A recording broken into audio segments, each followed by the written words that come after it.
Hej, det er Bjarne her fra Rema Farm. Jeg har lovet lige at fortælle en lille smule omkring mine erfaringer med at have en vaskerobot, støvsugerrobot.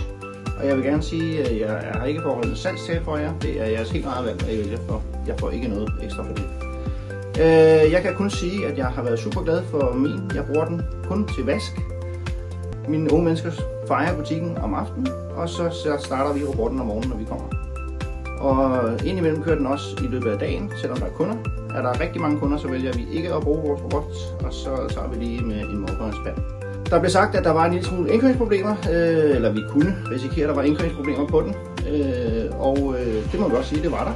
Men de var lynhurtige til at få det fikset. Og vi fik den hurtigt op at køre, alle gangene vil jeg sige. Og nu spiller det altså bare efterhånden.